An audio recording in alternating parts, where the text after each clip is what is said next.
কে Eamon দেশের যাবতীয় সমস্যাবলীর সমাধানদাতা দিয়ে বানিয়ে পাঠিয়েছিলেন।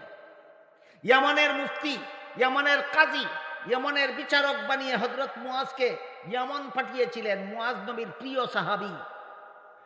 বিদায়ের সময় রাসূল মুআজকে জিজ্ঞাসা করলেন, মুআজ, তুমি ইয়ামনবাসীকে তাদের জীবনের সব সমস্যার সমাধান কোথা থেকে দেবে? মুআজ বলেন, আল্লাহর কোরআন থেকে দেব। রাসূল জিজ্ঞাসা করেন, যেই সমস্যার সমাধান কোরআনে পাবে না সেই সমস্যার সমাধান কোথা থেকে দেবে? মুআজ বলেন, রাসূলের হাদিস থেকে দেব। রাসূল জিজ্ঞাসা করেন, যেই সমস্যার সমাধান কোরআনেও পাবে না হাদিসেও পাবে না সেই সমস্যার সমাধান কোথা থেকে দেবে? দেখুন, সবকিছুর সমাধান কিন্তু তখন হয়ে গেছে। মুআজ বলেন, আমি ইজতিহাদ করে সমাধান বের করে দেব। আল্লাহ রাসূল সন্তুষ্ট হয়ে আল্লাহর শুকরিয়া আদায় করেছেন।